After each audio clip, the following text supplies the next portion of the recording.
नमस्कार दोस्तों, मैं हूं अंजलि। होप रे चैनल आशा की किरण में आप सबका स्वागत है।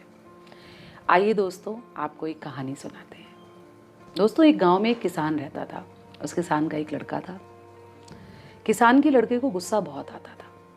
हर छोटी बड़ी बात पर वो दिन भर किसी न किसी से नाराज होता रहता था। किसान इस बात से बहुत परेशान रहता था। एक दिन उसने 1 किलो का थैला अपने बेटे को देते हुए कहा कि देखो, ये जो जानवरों का बाड़ा है, अब की तुम्हें जब भी गुस्सा आए, इसमें से एक कील निकालना और इस बाड़े में ठोक देना। उसने कहा ठीक है पिताजी। किसान का लड़का जब भी गुस्सा आता, थैले में से एक कील निकालता और उसमें ठोक देता। दोस्तों, कई कई बार दिन में 6 बार, 7 बार, 8 बार वो बाड़े में कीले ठोका करता था। धीरे धीरे उसको ये एहसास होने लगा कि नहीं, उसका व्यवहार गलत है। बार बार उसे इस बात की याद आती जितनी बार वो कील ठोकता। धीरे धीरे ठोके जाने वाले कीलों की संख्या घटने लगी और करते करते करते करते एक दिन वो भी आया कि उसने बाड़े में कोई भी कील नहीं ठोकी।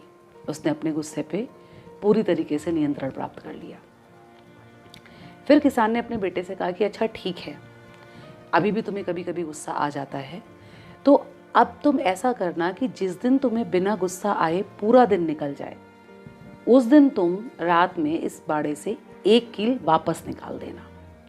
देखते हैं कितने दिन लगते हैं तुम्हें पूरी कीलें ठोकी हुई वापस निकालने में।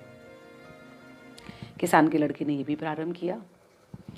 जब पूरा दिन कोई बिना नाराज हुए उसका निकल जाता, तो वो बाड़े में से 1 कील बाहर निकाल देता।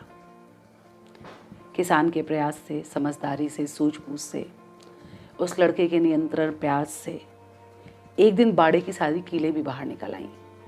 उसने कहा पिताजी, अब तो कार्य पूरा हुआ, मैंने अपनी आदत पर नियंत्रण पा लिया है। उसके पिता ने कहा नहीं बेटा, अभी कार्य पूरा नहीं हुआ। देखो, ऐसा है कि तुमने जहाँ भी बाड़े में कील ठोकी थी, वहाँ पर देखो हर जगह एक छेद है, छोटा सा गड्ढा भी है। उसने कहा पिताजी है। बोले अब तुम्हारा अगला कार्य ये है कि तुम्हें इन गड्ढों को भरना है और ये जितने बांस में तुमने कील ठोकी है, इन सब बांसों को तुम्हें पहले की स्थिति में लेके आना है। उसने कहा पिताजी ये कैसे हो पाएगा? कील बाहर निकालना तो आसान था, वो मैंने निकाल दिया, लेकिन इन गड्ढों को कैसे भर पाएंगे? तो उसके पिता ने कहा बिल्कुल ठीक, बिल्कुल सही कहा तुमने कि इन गड्ढों को हम नहीं भर सकते। ठीक इसी तरह जब आप अपने क्रोध में, अपनी अनियंत्रित वाणी से किसी के मन पर घाव देते हैं, किसी की आत्मा पर घाव देते हैं, तो आप अपने क्षमा से उससे माफ़ी मांग करके प्रायश्चित तो कर सकते हैं, लेकिन आपके द्वारा लगाए गए घावों के निशान कहीं ना कहीं रह जाते हैं और वो हमेशा रह जाते हैं और इतनी गहरी छाप छोड़ते हैं कि उस व्यक्ति को हमेशा ये स्मरण रहता है कि आपने कभी उसके साथ दुर्व्यवहार किया था।